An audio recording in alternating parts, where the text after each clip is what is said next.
Hello students, welcome to missile classes. और आज आपका सामने जो मैं लेकर आए हुए आप लोगों का अंतिम प्रहार है। आज हम लोगों का हिंदी इलेक्टिव का एकदम लास्ट क्लास है मेरे दोस्त, जहां पे मैं लेकर आया आप लोगों का 200 प्लस क्वेश्चन। जिंदगी बाकी रहे तो फिर मिलेंगे, याद रखिएगा मेरे भाई आप लोगों का अगला सब्जेक्ट में। लेकिन मेरे भाई हिंदी इलेक्टिव में यार हम लोग मिलने वाले नहीं है। आने वाले जनरेशन जो होगी, क्लास 11 में जो बंदे हैं, जो क्लास 10 में है, उन लोगों को इनवाइट करें कि वो मिसाइल क्लासेस के परिवार में आए और उनको भी एक अच्छी शिक्षा ग्रहण करने का अधिकार होना चाहिए मेरे भाई। उन लोगों को भी आए और बताएं कि मिसाइल क्लासेस के प्लेटफॉर्म पे आए और बेहतरीन तरीके से कम फी में 20 से 25 रुपया के बीच में आप बेहतरीन तरीके से पूरे महीना भर को अच्छी तरह से स्टडी कर सकते हैं। तो आज हम लोगों का अंतिम क्लास है। मैं उम्मीद करता हूं मेरे भाई कि आप लोगों का एग्जाम बहुत बेटर जाएगी।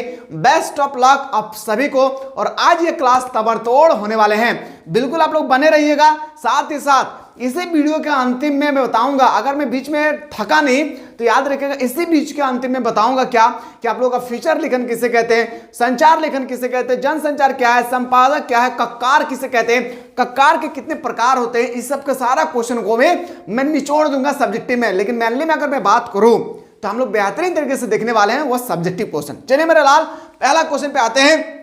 पहला क्वेश्चन पे हम लोग अटैक करते हैं सर। और याद रखिएगा कोई ऐसे स्टूडेंट्स है जो अभी तक हम लोगों का सब्जेक्टिव क्वेश्चन का, अंतराभाग का, ये सब क्वेश्चन नहीं देखे, याद रखिएगा मेरे भाई, याद रखिएगा सारा क्वेश्चन को एकदम कंठस्थ कर लीजिए। पेपर में सब्जेक्टिव का सारा क्वेश्चन को मैं निचोड़ दिया हूं। कौन सा क्वेश्चन निबंध लेखन से आएगा, कौन सा क्वेश्चन पत्र लेखन से आएगा, कौन सा क्वेश्चन ऐसा है जो ऑब्जेक्टिव के माध्यम से अंतराल भाग से आएगी, सारा क्वेश्चन को मैं एक एक करके मेरे भाई यहाँ पे निचोड़ दिया हूं। एक बार जाकर अच्छी तरह से देख लीजिएगा। एग्जाम हॉल घुसने से पहले कहीं ऐसा ना हो कि एग्जाम हॉल से निकलने के बाद पछतावा होगा। टेंशन नहीं लेना मेरे भाई, हिंदी पेपर बहुत सिंपल होगा। हिंदी का पेपर बहुत सिंपल होगा, आप लोग सोच भी नहीं सकते हैं। जब एग्जाम देकर लौटेंगे तो कहेंगे सर क्या गजब की बात बताए थे आपने, क्या गजब की बात बताई थी आपने। चलिए सर क्लास को स्टार्ट करें और हम लोगों का अंतिम सफर होगी, जिंदगी बाकी रहे मेरे भाई तो और मिलेंगे आप लोगों के साथ, ठीक है। सबसे पहले 4 मार्क्स का आएगा मेरे लाल, क्या 4 मार्क्स का आएगा सर। आपके सामने एक स्टेटमेंट आएगा। क्या आएगा? एक स्टेटमेंट आएगा और इस स्टेटमेंट को आपको पढ़ना है। एक बार आप लोग स्क्रीनशॉट ले लीजिए मेरे भाई, पढ़ने का समय नहीं है। एक बार स्क्रीनशॉट ले लीजिए। संस्कृत के सशस्त्र धारा का निर्माण वाल्मीकि, व्यास, नानक, कबीर, सुलार, ये सब के बारे में एक बार ले लेना है।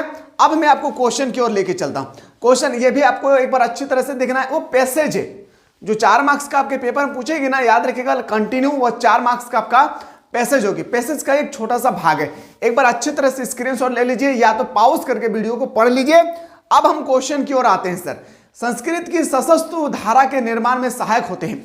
कौन सहायक होता है? महाकाव्य एवं मनीषो, चिंतक, आध्यात्मिक पुरुष। क्या हो जाएगा सर? ऑप्शन नंबर आपका बिल्कुल सही हो जाएगा मेरे भाई। ऑप्शन नंबर आपका बिल्कुल सही हो जाएगा। क्या? C is the right answer.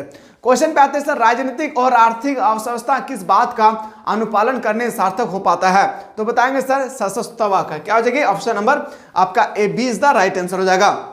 बने रहिए वीडियो में, बहुत सारा चीज इसमें आप लोगों को सीखने को मिलेंगे, ठीक है। समकालीन और क्षणिक संस्कृत को आत्मघात से बचने के लिए किसका अनुसरण करना है? तो बताएंगे सशस्त्र संस्कृति का। क्या हो जाएगा मेरे भाई? ऑप्शन नंबर आपका बिल्कुल सही हो जाएगा, ऑप्शन नंबर ए। अगला क्वेश्चन के लोक में उच्चतम जीवन आदर्शों की स्थापना कौन करते हैं? तो लोक के बारे में यहाँ पे आपसे कहा गया है। तो बताएंगे सर जो क्वेश्चन नंबर हम लोग का 4 है, इसका राइट आंसर हो जाना चाहिए। क्या याद है? सत्य धर्मी। क्या हो जाएगी? सत्य धर्मी। ऑप्शन नंबर ए इसका राइट आंसर हो जाएगी। अब आते हैं सर अगला फिर आपके सामने एक स्टेटमेंट होगी। इस स्टेटमेंट को एक बार आप लोग अच्छी तरह से देख लेना है मेरे भाई। मैं स्टेटमेंट से क्वेश्चन को ना छोड़ देता हूं, ठीक है। काया का पर्यायवाची शब्द, जैसे आपसे पूछा गया कि जो काया शब्द है इसका पर्यायवाची शब्द बताना है। तो याद रखिए काया शब्द का पर्यायवाची शब्द होता है क्या? तन। क्या होता है मेरे भाई? काया का पर्यायवाची शब्द होता है मेरे भाई तन होता है। क्या? तन। फटाफट हम लोग रिवीजन करेंगे, एग्जाम अभी हॉल में हम लोग को घुसना है। अब आते हैं सर हम लोग का, आप लोगों का जो पत्र लेखन के माध्यम से जो आपका पूछे जाते हैं ना अभिव्यक्ति, इससे रिलेटेड आते हैं।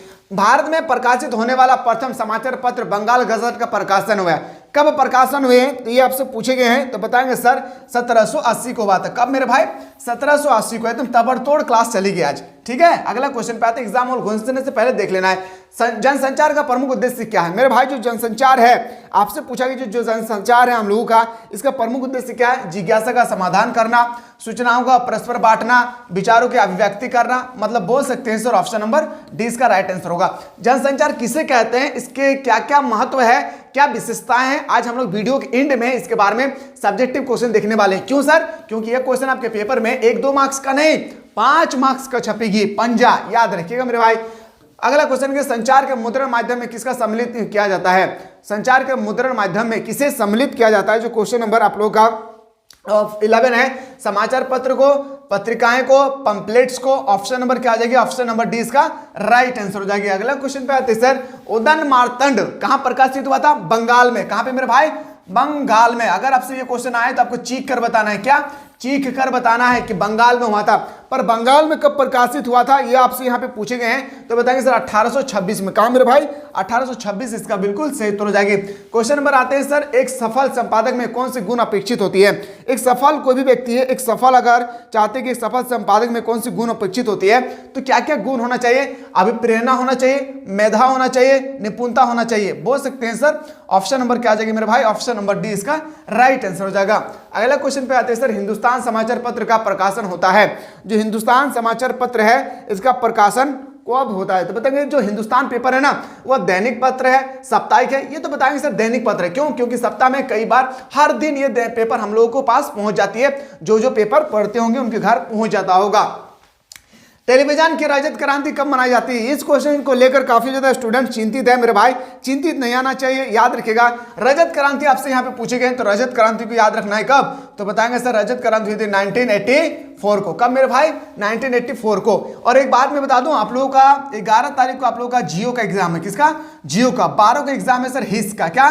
हिस का एग्जाम है। तो एक बार आप लोग बता दीजिए कि आप लोगों को आज जो नाइट को क्लास होगी वो कौन से सब्जेक्ट के बारे में मैं आपको बता दूं। एक बार जल्दी से बता, जो आज नाइट के क्लास होगी ना, जैसे आप लोग एग्जाम देकर लौटेंगे, आंसर की मिलाएंगे, आंसर की सबसे पहले पहुंच जाएगी आपके पास। उसके बाद आप लोगों का कौन सा क्लास होगा, ज्योग्राफी का या हिस्ट्री का? एक बार जरूर बता दीजिएगा कमेंट सेक्शन में। क्वेश्चन नंबर नेक्स्ट पे आते हैं सर। अगला क्वेश्चन हमारे पेपर में, अगला क्वेश्चन जो क्वेश्चन नंबर 16 है। क्वेश्चन नंबर 16 में कहा गया क्या कि भारत में सिनेमा जगत का प्रमुख केंद्र स्थल है। कहां पे है? तो बताएंगे सर मुंबई में है। कहां मेरे भाई? मुंबई में। हाँ मेरे लाल समझिएगा, जिंदगी बाकी रहे और मिलेंगे लाल। ठीक है। आप आते हैं सर, पाक्षिक पत्रिका कितने दिन के अंतराल पर प्रकाशित होती है? जो पाक्षिक पत्रिका है वह 15 दिन बाद प्रकाशित होती है। कितने दिन बाद? 15 दिन बाद इसका बिल्कुल सही उत्तर हो जाएगी। अगला क्वेश्चन पे आते हैं सर। नेक्स्ट क्वेश्चन है, फ्रीलांसर शब्द का अर्थ है। देखिए मेरे भाई, अगर आपसे पूछा जाएगा ना कि पत्रचार, मेरे बात को समझिए, पत्रचार या पत्रकार कितने प्रकार के होते हैं? तो बताएंगे सर 3 प्रकार के होते हैं। लेकिन अगर आपसे पूछा जाएगा पत्र कितने प्रकार के होते हैं, तो 2, एक औपचारिक अनौपचारिक, फॉर्मल लेटर और इनफॉर्मल लेटर।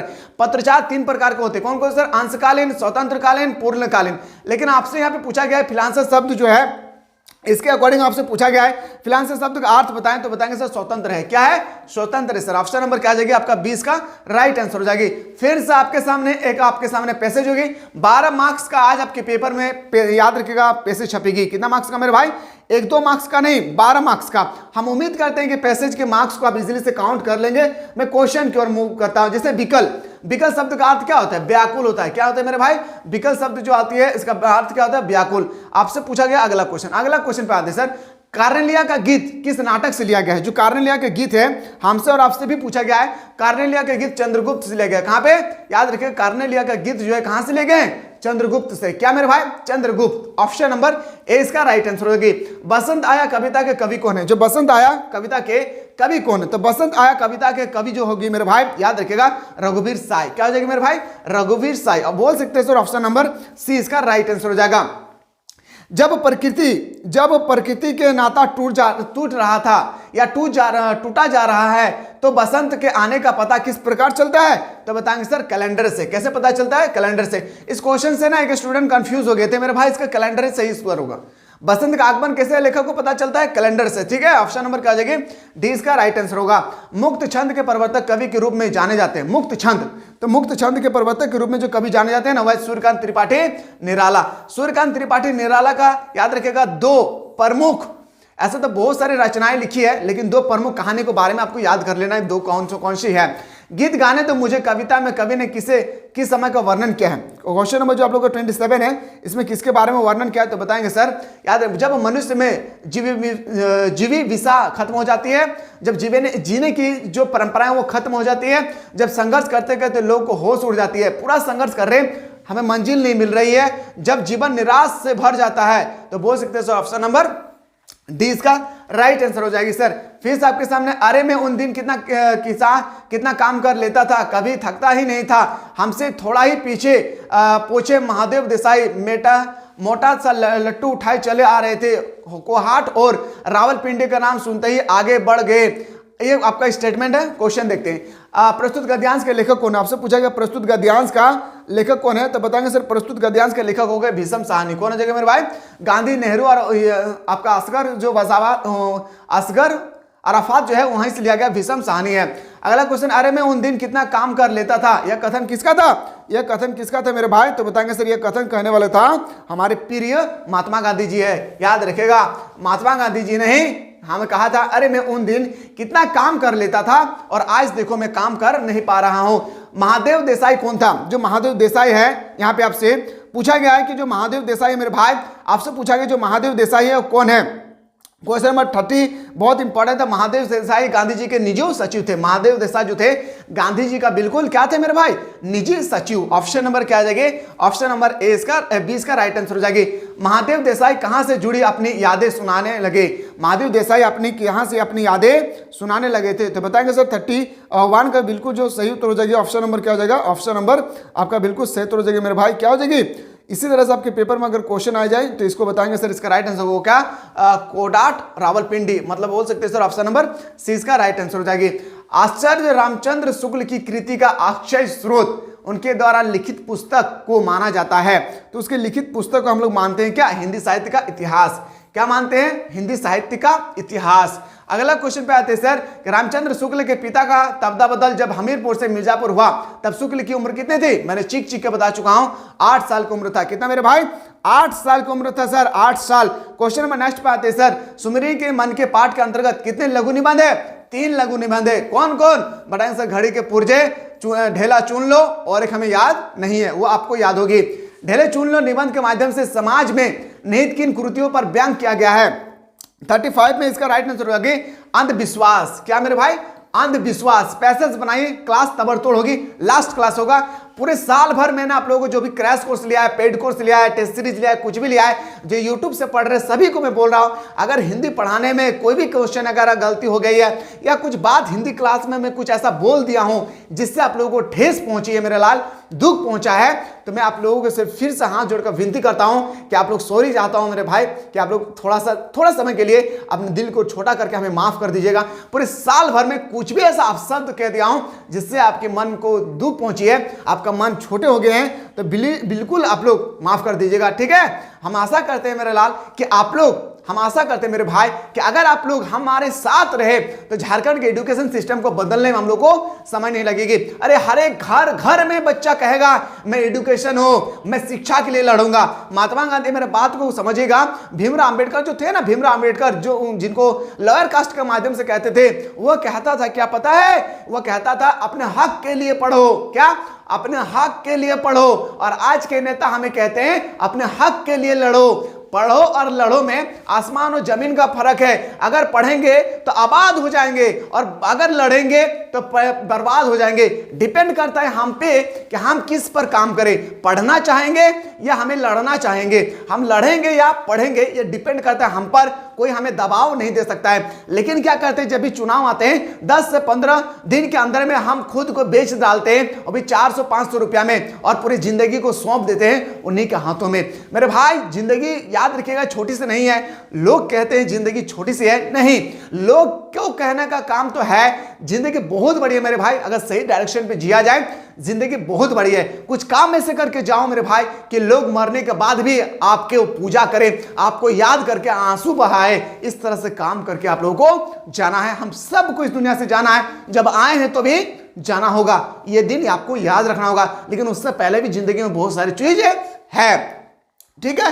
तो आने वाले जनरेशन जो होगी क्लास 10 क्लास 11 के जो भी बंदे उनको इनवाइट करिए और कह दीजिए उन लोगों को कोई ट्यूशन कोचिंग करने की आवश्यकता नहीं है, कोई बुक वगैरह लेने की आवश्यकता नहीं है। मिसाइल क्लासेस के परिवार आप लोगों को अब नोट्स भी प्रोवाइड करेंगे, वो भी आपके डिस्ट्रिक्ट तक। बस हमारे मेंबर पूरा लगे हुए मेरे भाई, हमारे जितना भी मेंबर है हमारी सपोर्ट कर रही है, बस आप लोग सपोर्ट करिएगा तो जरूर हमारे झारखंड के एजुकेशन सिस्टम बेटर हो जाएगी, ठीक है। क्वेश्चन पे आते हैं सर। 36 माध्यम जलालगढ़ पहुंचकर हरगोविंद बड़ी बोरिया के पैर पकड़कर माफी क्यों मांगता है। जो 36 है क्वेश्चन नंबर, इसमें कहा गया मेरे भाई 36 क्वेश्चन में याद रखिएगा, बड़ी बोरिया का संदेश नहीं सुना सका इसलिए, ठीक है। ऑप्शन नंबर इसका राइट आंसर। सूरदास की झोपड़ी प्रेमचंद के किस उपन्यास से लिया गया है। सबसे पहले अगर आपसे पूछा जाएगा कि सूरदास की झोपड़ी का राइटर कौन है तो प्रेमचंद है, मुंशी प्रेमचंद, लेकिन किस उपन्यास से लिया गया है ये क्वेश्चन आपसे पूछे गए हैं तो बताएंगे सर रंगभूमि। क्या मेरे भाई, रंगभूमि इसका बिल्कुल सही उत्तर हो जाएगी। अगला क्वेश्चन पे आते हैं सर, क्वेश्चन नंबर 38 है कि सूरदास की झोपड़ी में आग किसने लगाई थी। आप सभी को पता है जब भी कोई व्यक्ति किसी से जलना शुरू हो जाते हैं तो उसके झोपड़ी में लोग आग लगा देते हैं। तो आपसे पूछा गया सूरदास की झोपड़ी में आग किसने लगाई थी तो बताएंगे सर भैरव ने लगाए थे। किसने मेरे भाई, भैरव इसका सही उत्तर हो जाएगी। आटे की भांति राख को कौन बटोर रहे थे। आप सभी को पता है आटे की भांति राख को बटोर रहे थे जिनका झोपड़ी जल गया था, सूरदास। अगला क्वेश्चन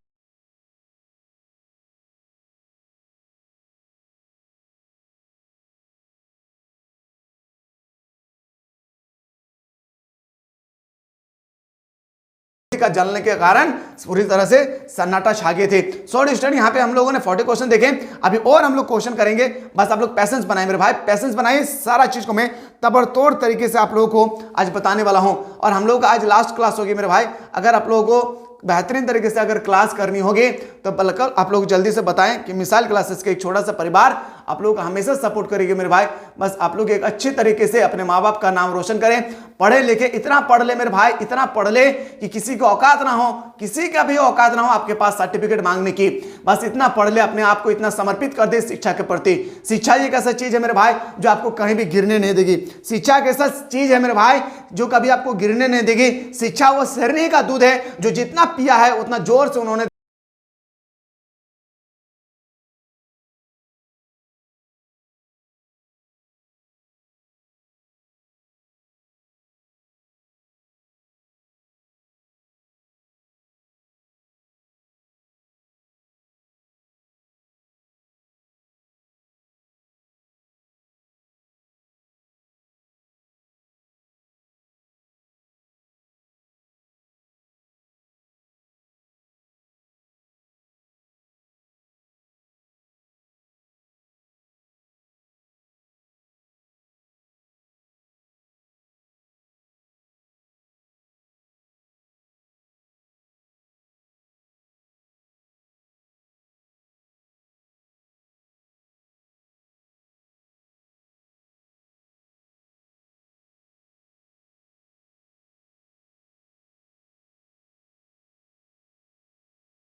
है तो अस्पष्टता क्या हो जाएगी, अस्पष्टता। ऑप्शन नंबर 20 का राइट आंसर होगा। अपने से छोटे को पत्र में क्या संबोधन किया जाता है। बहुत इंपॉर्टेंट क्वेश्चन, चिरंजीवी। क्या मेरे भाई, जब हम अपने से छोटे पत्र को लिखते हैं तो इसको हम लोग पत्र का कौन से प्रकार लिखते हैं तो बताएंगे सर अनौपचारिक पत्र। अनौपचारिक पत्र किसे कहते हैं, जो हम लोग अपने रिलेटिव में लिखते हैं उसको हम लोग कहते हैं अनौपचारिक पत्र। औपचारिक पत्र किसे कहते हैं मेरे भाई, जो ऑफिशियल पेपर में लिखा जाता है उसको हम लोग औपचारिक पत्र कहते हैं। क्या आप लोगों को समझ में आ रहा होगा। अगला क्वेश्चन पे आते हैं सर, विचारों के आदान प्रदान निम्न में से सबसे प्राचीन परंपरा कौन सी है। सबसे प्राचीन परंपरा आप सभी को पता है कि जब कोई भी चीज नहीं था उस समय विचारों का आदान प्रदान जो है ना पत्र द्वारा किया जाता था। ऑप्शन नंबर क्या है, ऑप्शन नंबर ए इसका राइट आंसर हो जाएगी। जनसंचार प्रक्रिया का प्रमुख तत्व क्या है तो संग्रह और प्रस्तुतिकरण करना। जो क्वेश्चन नंबर 15 है इसका जल्दी से बताएं इसका आंसर क्या होगा मेरे भाई, जल्दी से एक बार आंसर बताएं, तबड़तोड़ होने वाली है इसका क्लास, याद रखिएगा। तो बोल सकते हैं सर ऑप्शन नंबर डी इसका राइट आंसर हो जाएगा। अभी मैं बताने वाला हूं जनसंचार किसे कहते हैं, फीचर लेखन किसे कहते हैं, क्या विशेषता है, ककार किसे कहते हैं, ककार के कितने प्रकार होते हैं, सारा चीज बताऊंगा। पैसेज बनाइए, ठीक है। पत्रकारिता के विषय में कौन सा मूल भाव सक्रिय रहता है। पत्रकारिता के भाषा में बताना बताएंगे सर, याद रखिए प्रतिस्पर्धा। क्या जगह, प्रतिस्पर्धा। और ऐसे भी मैं एक वीडियो ऑलरेडी में बना चुका हूं आपका व्याकरण सेक्शन से, तो एक बार व्याकरण का भी देख लेना है। नई संचार भाषा को किसने जन्म दिया है, नई भाषा को जो संचार भाषा को जन्म दिया था वह है सर कंप्यूटर। कौन है, कंप्यूटर। ऑप्शन नंबर क्या हो जाएगा सी इसका राइट आंसर होगा। सर्वप्रथम मुद्रण का प्रारंभ कहां हुआ था? चाइनीज में हुआ था। कहां मेरे भाई? चाइनीज में। मेरे भाई एक बार एक एक क्वेश्चन को निचोड़ कर देख लेना है एग्जाम हॉल घुसने से पहले। फिर मैं 22 के बाद बता रहा हूं, क्यों? क्योंकि आप कर लेंगे इस सब क्वेश्चन को। इजी है, पैसेज क्वेश्चन बहुत इजी होता है, पैसेज सेक्शन बहुत ही सिंपल होता है मेरे भाई। देवसेना का गीत जयशंकर प्रसाद की किस कृति से लिया गया है? देखिए आपसे पूछा गया ना देवसेना का गीत, और देवसेना के गीत आप सभी को पता है कि स्कंदगुप्त से लिया गया है। क्या? कार्नेलिया का गीत Chandragupta, Cornelia Chandragupta, Cornelia Chandragupta, Cornelia याद रखिएगा चंद्रगुप्त। अगर आपसे पूछा जाएगा देवसेना स्कंदगुप्त, कच्छ देश, कच्छ देश क्या मेरे भाई? कच्चा देश, याद रखिएगा ट्रिक, कच्चा देश। क से कार्नेलिया, च से चंद्रगुप्त, द से हम लोग याद रखेंगे देवसेना, और अ से स्कंदगुप्त। ऑप्शन नंबर 20 का राइट आंसर होगा। सिकंदर के सेनापति का क्या नाम था? सिकंदर जो थे उसका सेनापति का नाम था सेल्यूकस। क्या नाम था मेरे भाई? सेल्यूकस नाम था। क्या आप लोगों को समझ में आ रहा होगा? बोरिंग लग रहा है? नहीं मेरे भाई, एग्जाम है, लाइफ को चेंजिंग करना है, लाइफ को बदलेंगे मेरे भाई। वो जिंदगी नहीं जिएंगे, दूसरे को गुलामी नहीं बनना है मेरे भाई। पढ़ेंगे लिखेंगे और उस मुकाम तक पढ़ेंगे कि जहां हम खड़ा रहेंगे वहां पे कोई व्यक्ति बैठा ना रहे। इस दिन के लिए पढ़ना है मेरे भाई। क्या गजब का दिन होगा जब आप खड़ा रहेंगे, पूरी दुनिया बैठ नहीं पाएंगे आपकी वजह से, जब तक आप नहीं कहेंगे कि बैठे, सिट डाउन। जैसे हम लोग स्कूल में ऑलरेडी हम लोग करते थे। खैर वहां तो हम लोग क्या है, एक तरह का संस्कार है मेरे भाई। गीत गाने तो मुझे, मैं कभी क्या रोकने की बात करती है, तो गीत गाना तो कभी मैं रोकने की बात करती हूँ सर, वेदना, कष्ट, पीड़ा, याद रखिए दुख। ऑप्शन नंबर डी इसका राइट आंसर होगा। देश में आजादी के बाद किसकी कमी दिखाई पड़ती है? देश में जैसे आजादी हुई थी उसके बाद हम लोग को याद रखिएगा ईमानदारी की मात्रा बहुत ही कम दिखाई पड़ती है। याद रखिएगा या तो स्वाभिमान, लेकिन अधिकतर होना चाहिए इसका ईमानदारी, ठीक है, या स्वाभिमान भी हो सकता है इसका आंसर। ऑप्शन नंबर बी भी इसका करेक्ट हो सकती है। राजकुमार पद्मावती किस द्वीप की राजकुमारी थी? द्वीप की राजकुमारी थी, तो बताएंगे 27 का इसका राइट आंसर होगी क्या? सिंह द्वीप की, क्या? सिंहल द्वीप की। ऑप्शन नंबर 20 का राइट आंसर हो जाएगी। फिर से आपके सामने स्टेटमेंट है, स्टेटमेंट को मैं थोड़ा सा गायब कर देता हूं क्योंकि आप इजीली से कर लेंगे, मुझे उम्मीद है। शुक्ल जी जब काशी बरात में गए थे तो किस लेखक के घर देखा था? जो शुक्ल थी थे उसके बारे में आपसे पूछा गया है, तो बताएंगे जो शुक्ल थी ना सर, प्रेमधन। क्या? प्रेमधन का ऑप्शन नंबर क्या आ जाएगी? ऑप्शन नंबर ए इसका राइट आंसर होगा। वार्षिक महोत्सव का मुख्य आकर्षक कौन था? तो बताएंगे सर, याद रखिएगा, तो 33 का जो पूछा गया है इसका राइट आंसर होगा लेखक। कौन था? लेखक था। इसमें एक बच्चे थे जो लड्डू का मांग किया था। अगला क्वेश्चन पे आते हैं सर, संविद्या का क्या नाम था? संविद्या का मतलब पता है आप लोगों को? संविद्या का क्या नाम था? जो संवाद सुनाते थे, क्या? हरगोविंद। किसका?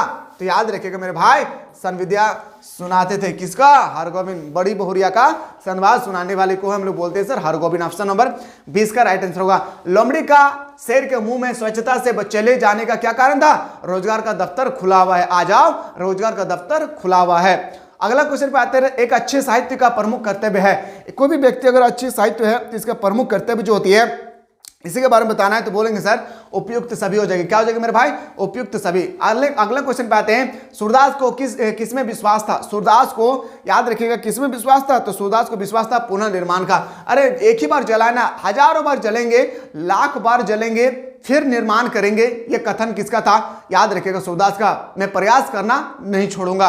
ऑप्शन नंबर 20 इसका राइट आंसर हो जाएगी। रूप सिंह के गांव का क्या नाम था? जो रूप सिंह थे उसके गांव का नाम था क्या मेरे भाई? माही नाम था। क्या? माही। कल ही मैं बता चुका हूं आप लोगों को, माही। और जो भी स्टूडेंट्स मेरे भाई अभी तक इस वीडियो को नहीं देखे, मैं फिर से कहना चाहूंगा मेरे भाई, आप लोग जाएं जल्दी से और इस क्लास को देखिए। बहुत इंपॉर्टेंट क्लास ये सब, जब आप देखेंगे ना तो आपको पता चलेगा कि ऑलरेडी मैं कहां आ चुका हूं। Top of the most important question है मेरे भाई, इसको जाएं देखिए। और आप लोगों का सब्जेक्टिव क्वेश्चन भी देखिए। उसके बाद आपका जो निबंध लेखन, पत्र लेखन, संचार, जनसंचार जो मैं बता चुका हूं, सबको अच्छी तरह से प्लेलिस्ट में जाकर देखिए। यहां पे प्लेलिस्ट का सिंबल दिया हुआ है, प्लेलिस्ट में क्लिक करेंगे, सारा चीज आपको यहां पे खुल जाएगी, आपको देख लेना है। आते हैं सर अगला क्वेश्चन, बिस्क्वायर के माटी पाठ के लेखक का नाम क्या है? जो बिस्क्वायर की माटी है इसके पाठ का लेखक का नाम आपसे यहाँ पे पूछे गए हैं, तो बताएंगे सर बिस्क्वायर की माटी के जो पाठ है उसका लेखक क्यों डिस्टर्ब कर रहे हैं मेरे भाई बीच बीच में? आप लोग क्या जा रहा है? बिस्क्वायर की माटी जो होती है मेरे भाई, याद रखिएगा उसका राइटर का विश्वनाथ त्रिपाठी। क्या हो जाएगी? विश्वनाथ त्रिपाठी। आज जो 4 टॉपिक है ना, पहला है सूरदास की झोपड़ी, आरोहण, अपना मलबा खाओ उजाड़ो, बिस्क्वायर की माटी, चारों टॉपिक का राइटर याद रखना। एक क्वेश्चन आएगा, ज्यादा नहीं, एक क्वेश्चन आपके पेपर में आएगा मेरे भाई। एक क्वेश्चन को ही क्यों छोड़ेंगे? एक एक मार्क्स, बूंद बूंद से भरती है सागर। इसी तरह से एक एक नंबर को जोड़कर लाएंगे फर्स्ट डिवीजन, ठीक है। आते हैं सर अगला क्वेश्चन पे। क्वेश्चन नंबर नेक्स्ट है, कि अपना मलबा खाओ उजाड़ सभ्यता में शीर्षक रचना के माध्यम से लेखक को क्या संदेश दिया है। तो लेखक को संदेश देना चाहते थे किसका, तो बताएंगे सर, याद रखिएगा पर्यावरण के प्रति लोगों का सचेत किया गया है, पर्यावरण के प्रति लोगों को सचेत किया गया है। सो स्टूडेंट यहाँ पे हम लोग अगला क्वेश्चन पे जाने से पहले मैं चाह रहा हूं ना कि आप लोगों को मैं कुछ ऐसा क्वेश्चन करवा दूं जो आपका पेपर में डायरेक्ट टपके आपका सब्जेक्टिव के। क्या आप लोग चाहते हैं सर सब्जेक्टिव का पेपर होना चाहिए? एक बार जल्दी से बताएं मेरे लाल, जल्दी से बता दीजिए एक बार, सब्जेक्टिव का पेपर होना बहुत जरूरी है। क्यों? क्योंकि सर सब्जेक्टिव के पेपर भी हमारे लिए बहुत इंपॉर्टेंट होगी। ठीक है, एक बार जल्दी से बताएं कि सर हम लोग को सब्जेक्टिव का चाहिए। मैं एक बार आप लोगों को दिखाना चाहूंगा सब्जेक्टिव अगर है मेरे पास तो एक बार आप लोग वेट कीजिए मेरे भाई, सब्जेक्टिव को क्वेश्चन अगर होगी तो। ठीक है, देखते हैं। हाँ देखिए, एक अच्छे संपादक की विशेषता का उल्लेख करें तो एक बार ना मैं नहीं चाह रहा हूं कि मैं बताऊं क्योंकि अगर वीडियो बहुत लॉन्ग पड़ जाएगी। एक बार आपको स्क्रीनशॉट ले लीजिए मेरे भाई, एक अच्छे संपादक की क्या विशेषता हो सकती है, एक बार अच्छी से आप स्क्रीनशॉट ले लीजिए। एक बार मैं हट जा रहा हूं, एक बार स्क्रीनशॉट ले लीजिए और एक बार देख लीजिएगा। ले लिया आप? चलिए क्वेश्चन बात है सर, अगला क्वेश्चन पे। याद रखिए समाचार लेखन से आप क्या समझते हैं, इसकी क्या कौन सी विशेषताएं। समाचार लेखन top of the most important question है मेरे भाई। समाचार लेखन के बारे में क्वेश्चन आए तो आपको तबड़तोड़ करके बताना है। क्या मेरे भाई? तबड़तोड़ करके समाचार लेखन। समाचार किसी भी ऐसी ताजा घटना, विचार या समस्या की रिपोर्ट है। समाचार किसे कहते हैं? जो घटना घट रही है इसी के बारे में ना। तो देखिए समाचार किसी भी ऐसी ताजा घटना, विचार या समस्या की रिपोर्ट है जिसमें अधिक से अधिक लोगों की रुचि हो, जिसमें अधिक से अधिक लोगों की रुचि हो, जिसका अधिक से अधिक लोगों पर प्रभाव पड़ रहा है या पड़ रहा हो, और इस पूरी समाचार को लिखकर व्यक्त करना समाचार लेखन कहलाता है। इस क्वेश्चन को एकदम बेहतरीन तरीके से कर लेना है एग्जाम हॉल घुसने से पहले मेरे भाई, एग्जाम हॉल घुसने से पहले इस क्वेश्चन को एकदम अच्छी तरह से कर लेना है। समाचार किसी भी ऐसी ताजा घटना, विचार या समस्या की रिपोर्ट है जिसमें अधिक से अधिक लोगों की रुचि हो और जिसका अधिक से अधिक लोगों पर प्रभाव पड़ रहा हो, और इस पूरी समाचार को लिखकर व्यक्त करना समाचार लेखन कहलाता है। तो इसे हम लोग समाचार लेखन कहते हैं। आपसे पूछा गया इनकी कौन कौन सी विशेषताएं, समाचार लेखन का क्या क्या विशेषता है मेरे भाई, समझिएगा। बहुत सिंपल है समाचार लेखन की विशेषता, याद रखिएगा। पहला पॉइंट पे आते हैं सर, पॉइंट टू पॉइंट आपको एग्जाम में लिखना है। पॉइंट टू पॉइंट लिखना है। घटनाओं से संबंधित विषय वस्तु को समाचार में लिखा जाता है, भाषा सरल रखा जाता है जिससे कि पाठक को, पढ़ने वालों को समाचार पढ़कर उसकी सभी बातों को सही तरीके से जानकारी प्राप्त कर सके। मतलब इतना सरल भाषा में आपको समाचार को लिखना है ताकि एक व्यक्ति पढ़कर उसको पूरी तरह से समझ सके। इस तरह से अपनी भाषा में लिखेगा और मस्त रहेगी। ठीक है। पॉइंट 3, समाचार लिखते समय वैसी भाषा का प्रयोग किया जाए जो समझने में आसानी हो। समाचार जब भी लिखे ऐसी भाषा का प्रयोग करें जो बिल्कुल एकदम सरल भाषा में हो। जहां तक प्रत्यंत यह करना चाहिए कि सच्चाई के साथ घटनाओं को संचार में दर्ज करना चाहिए। मतलब जो भी घटना घट रही है एकदम सही पूर्वक आपको घटाना है। ऐसा नहीं कि 100 व्यक्ति डेथ हुआ है और हम लिख दिए 500 व्यक्ति की यहाँ पे मृत्यु हो चुकी है। खैर वो मीडिया वाले करते हैं लेकिन ऐसा नहीं करना है। समाचार का मतलब होता है एकदम सटीक घटना, सत्य घटना के बारे में वर्णन करना है, बताएंगे सर, उसे समाचार कहते हैं। क्या आप लोग तैयार है मेरे भाई? क्या आप लोग अगला क्लास में मूव करूं? क्या आप लोग तैयार है? क्या आप लोग चाहते हैं सर इसी तरह से कंटिन्यू क्लास होना चाहिए? एक बार जल्दी से बताएं। आप लोग एक बार कमेंट करें मेरे भाई। साथ ही साथ मैं बता दूं आप लोगों को, मैं फिर से कह रहा हूं, यहां पर जाकर आप लोग जल्दी से जाएं मेरे भाई। सारा क्वेश्चन को एक बार कंटेस्ट करिए, तब आपको समझ में आएगा एक्चुअली हम लोग कहां पे खड़े हैं। सारा चीज को एकदम अच्छी ढंग से कर लेना है। एग्जाम हॉल घुसने से पहले इस क्वेश्चन को एकदम कर लेना है, और अपने रास्ते में जब जा रहे होंगे या मोबाइल लेके जा रहे हो तो आप लोग इस क्वेश्चन को जरूर अटेंड करें मेरे भाई, जितना क्वेश्चन में इसमें बताए हों, क्योंकि ये क्वेश्चन बहुत ही इंपॉर्टेंट है आपके पेपर के रिगार्डिंग। और ऐसा ही क्वेश्चन हमें उम्मीद है इस बार कि आपके पेपर में ऐसा ही क्वेश्चन आएगी। तो चलिए डियर स्टूडेंट, हम लोग फिर से देखते हैं अब क्वेश्चन नंबर 1 से, जो top of the most important question के अंतर्गत आएगी। मैं सब्जेक्टिव क्वेश्चन बहुत बता चुका हूं और मैं नहीं बताना चाहूंगा कि सब्जेक्टिव क्वेश्चन आपके पेपर में किस तरह से आएगी। तो चलिए अब हम लोग देखते हैं सर क्वेश्चन आंसर। फिर से हम लोग ऑब्जेक्टिव पे आते हैं सर। ऑब्जेक्टिव, विज्ञान की प्रगति से आधुनिक सुख सुविधाओं में प्राप्त वृद्धि हुई है। एक बार आप लोग पैसेज से रिलेटेड क्वेश्चन को एक बार फिर से कर लीजिएगा। मैं क्वेश्चन आता हूं सर आपके फिर से पैसेज आपके पेपर में 12 मार्क्स का आएगा। यूं ही अपने पैसेज को हाथों से ना जाने दे मेरे भाई, यूं ही अपने हाथों से पैसेज को बिल्कुल ना जाने दे।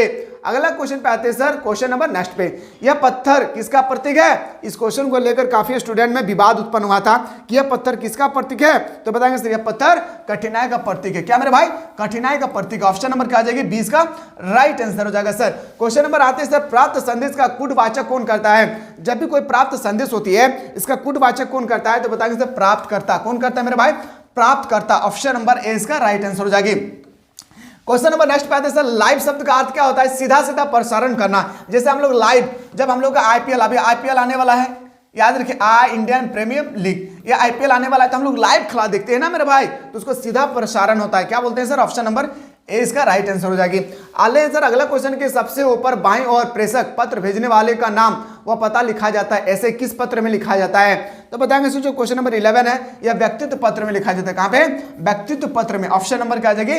डी इसका राइट आंसर हो जाएगा। अगला क्वेश्चन पे आते हैं सर, फीचर से संबंधित निम्न में से कौन सा कथन सही नहीं है, तो आपको बताना 12 नंबर का आंसर हो जाएगी, फीचर लेखन का एक तय ढांचा का फॉर्मूला होता है। बोल सकते हैं सर ऑप्शन नंबर 20 का राइट आंसर होगा। इनमें से कौन सा कार्य संपादक का नहीं है, इसमें आपको बताना है कौन सा कार्य जो है संपादक का नहीं है।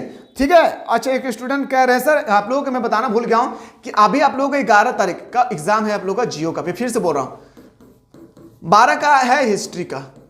आज आप लोग एग्जाम देकर लौटेंगे रात को, आंसर की मिलाने के बाद कौन से टॉपिक के बारे में क्लास लिया जाए आप लोग जल्दी कमेंट कर दीजिएगा। याद रखिएगा आज टुडे आज कौन से क्लास होगी आप लोग जल्दी से कमेंट कर दीजिए, क्योंकि समय बहुत कम बचा हुआ है, बहुत कम बचा हुआ है मेरे भाई। पता है 10 तारीख को इकोनॉमिक्स का एग्जाम है, 11 तारीख को आप लोगों का जियो का एग्जाम है, 12 तारीख को आप लोगों का हिस्ट्री का एग्जाम है, 13 तारीख या 14 तारीख को आपका सोशियोलॉजी का एग्जाम है। सोचिए कंटिन्यू एग्जाम है मेरे ससुरा कंटिन्यू एग्जाम है। टीचर लोग को मरवा देगा ये लोग, ऐसा रूटीन सेट किया है। इकोनॉमिक पता है आप लोगों का, जब आप लोगों का एग्जाम खत्म हो जाएगा हिस्ट्री का, उसके बाद जो भी बंदा हिस्ट्री लेकर स्टडी किए हैं और उसके बाद पॉलिटिकल लिए हैं, उसका डायरेक्ट एग्जाम पता है 12 तारीख के बाद कब है पता है? डायरेक्ट 26 तारीख को। 14 दिन का गैपिंग है, सोचिए। चलिए सर क्वेश्चन पे आते हैं सर, निम्न में से कौन सा कार्य संपादक का नहीं है, तो बताएंगे सर जो संपादक का कार्य नहीं है वो हो जाएगा क्षेत्र से खबरें इकट्ठा करना। ऑप्शन नंबर क्या हो जाएगा? सी इसका राइट आंसर हो। जनसंचार माध्यमों का प्रमुख कार्य क्या है? जनसंचार माध्यमों का जो प्रमुख कार्य होते हैं मेरे भाई यह है मनोरंजन करना, लोगों का मार्गदर्शन करना, सूचना देना और शिक्षित करना। ऑप्शन नंबर क्या हो जाएगी? डी इसका राइट आंसर हो जाएगी। भारत में प्रकाशित होने वाला पहला अखबार कौन सा था? बंगाल गजट। मैंने अभी जस्ट बताया था Bengal gazette. Option number A इसका राइट आंसर हो जाएगी। कम से कम शब्दों में तत्काल महज सूचना देना टेलीविजन समाचार के किस चरण के अंतर्गत आते हैं, तो बताएंगे सर याद रखिएगा 16 का आंसर हो जाएगी सर फ्लैश न्यूज का, flash news. Option number C का राइट आंसर हो जाएगी। फिर आपके सामने आ गया मेरे भाई एक छोटा सा आपके सामने स्टेटमेंट होगी, स्टेटमेंट वाला प्रश्न आप लोग खुद से कर लेंगे। फिर ये स्टेटमेंट वाला है मेरे भाई, स्टेटमेंट वाला जब भी क्वेश्चन है ना डरना नहीं है, बहुत सिंपल होगा। 12 मार्क्स ना यूं ही आ जाएगा आपके पेपर में, यूं ही आ जाएगा। ठीक है। क्वेश्चन नंबर नेक्स्ट पे आते हैं सर, अगला क्वेश्चन पे आते हैं सर, यदि मां मुझे यहां से नहीं ले जाएगी तो मैं किसी दिन गले में घड़ा बांधकर पोखर में डूब मरूंगी। यह कथन किसका था? याद रखिए खुशी का, उत्साह का, व्याकुलता का या डर का, तो 23 का बिल्कुल सही हो जाएगा मेरे भाई। क्या हो जाएगी? व्याकुलता का। किसका कथन था पता है आप लोगों को? हरगोविंद के साथ साथ बड़ी बहुरिया। यह श्रोता कौन है? इसमें आपको बताना है यहाँ श्रोता कौन है। जो क्वेश्चन नंबर हम लोग का 24 है, इसमें श्रोता कौन हो जाएगी मेरे भाई? हरगोविंद हो जाएगी। क्या हो जाएगी? सुनने वाला कौन है? हरगोविंद। यह दीप अकेला की कविता में दीप किसका प्रतीक है? यह दीप कविता में दीप किसका प्रतीक है, तो बताएंगे सर किसके बारे में? व्यक्तित्व के बारे में बताएगा। ऑप्शन नंबर 20 का राइट आंसर हो जाएगी। कौशल्या किसे देखने के लिए राम में पुनः अयोध्यापुरी वापस आने का निवेदन करती है, तो 26 का बिल्कुल सही हो जाएगी। क्या मेरे भाई? दुख आंसुओं का। क्या? दुख आंसुओं का। ऑप्शन नंबर आपका ए इसका राइट आंसर होगा। फिर से मैं कह रहा हूं मेरे भाई कि पूरे साल भर foundation course, crash course, test series वगैरह जो भी सफलता कोर्स जो भी ज्वाइन किए हैं, साथ ही साथ यूट्यूब पे हम लोग हमारे साथ जुड़े रहे। अगर दिल से मैं पढ़ा रहा हूं और पढ़ाते टाइम कुछ ऐसा लफ्ज में बोल दिया हूं, ऐसा शब्द कह दिया हूं जिससे आपकी ठेस पहुंची है मेरे भाई, तो मैं फिर से सॉरी चाहता हूं, मुझे माफ करिएगा। और यहीं तक हम लोगों का हिंदी इलेक्टिव का सफर था। उसके बाद ऐसे धीरे धीरे हमारे साथ आप लोग करीबी से हमारे साथ हमसे लग रहा है कि आप लोग दूर चले जाएंगे। बिल्कुल आप लोगों को दूर में जाने नहीं दूंगा। जैसे ही आप लोगों का 12 का एग्जाम हो जाएगी, जो भी बंदा पार्ट 1 की तैयारी करना चाहेंगे, याद रखिएगा उससे पहले आपको CUT का एग्जाम देना पड़ेगा। CUT का आपको एग्जाम देना पड़ेगा। एग्जाम देने के बाद जब आप पास हो जाएंगे मेरे भाई, तो वहां पे आपका पार्ट 1 में एडमिशन हो जाएगी। पार्ट 1 का भी क्लास तबड़तोड़ चलेगी। हमारे पूरे टीम आप लोगों के लिए जोश और होश में आ चुका है, क्योंकि हम लोग का झारखंड के एजुकेशन सिस्टम बदलना है। साथ ही साथ आप लोग एक छोटा सा न्यूज में बता दूं, मैसेज बता रहा हूं कि आपके घर के अगल बगल में जो भी बंदा है क्लास 11 का, क्लास 10 का, उन लोगों को मिसाल क्लासेस के छोटा सा परिवार में बताएं, ताकि वो लोग आकर उन लोगों को भी एक अच्छा शिक्षा ग्रहण करने का अधिकार है। क्वेश्चन पे आते हैं सर, चार हाथ लघु कथा किसके शोषण का उजागर है? 27 का बिल्कुल सही हो जाएगी क्या मेरे भाई? मजदूरों का। क्या हो जाएगी? मजदूरों का। ऑप्शन नंबर ए इसका राइट आंसर हो जाएगी। दूसरा, देवदास कहानी में घटनाएं किस शहर में घटती है? तो हरिद्वार में। कहां पे? हरिद्वार, इसका बिल्कुल सही उत्तर हो जाएगी। नेक्स्ट क्वेश्चन पे आते हैं सर, अगला क्वेश्चन है कि सूरदास की झोपड़ी के शीर्षक कौन है? कौन है? मुंशी प्रेमचंद। किस उपन्यास से लिया गया है? रंगभूमि से। कहां से? रंगभूमि से लिखा गया है सर। अगला क्वेश्चन के लेखक ने खाओ उजाड़ो सभ्यता किसे कहा? जीवन मूल्यों को ताकत पर रखकर विकास की आंधी दौड़ में शामिल को। ऑप्शन नंबर क्या था सर? ऑप्शन नंबर 20 का राइट आंसर होगा। सो डिस्टेंट, यहां पे हमें थोड़ा सा दुख इस बात की फील हो रही है कि मैं अपने तरफ से आप लोगों के लिए 100% दे पाया या नहीं पूरे साल भर। हिंदी के पेपर के रिगार्डिंग अगर मैं बात करूं, जहां पे वो भी बच्चा हमारे साथ जुड़े थे एप्लीकेशन के माध्यम से, यूट्यूब पे जो भी हो, दुख हो रही है इस बात की कि मेरे तरफ से अगर कुछ मैं फिर भी बोल रहा हूं, लास्ट टाइम अगर कुछ भी ऐसा हो गया है, फिर से आपसे हाथ जोड़कर विनती करता हूं, मुझे सॉरी कर दीजिएगा, ठीक है? माफ़ कर दीजिएगा। माफ़ करने वाला हमेशा बड़ा होता है। साथ ही साथ आप लोगों का सफ़र यहीं तक था हिंदी इलेक्टिव का। फिर हम लोग मिलते हैं नया टॉपिक के साथ, ठीक है? जितना ज़्यादा हो सके वीडियो को शेयर कर दीजिएगा, क्योंकि एग्जाम बहुत ही करीब है, सर पे आ चुकी है। 1 से 2 घंटा के बीच में आप लोग को एग्जाम हॉल में बैठना। मिलते हैं नेक्स्ट वीडियो।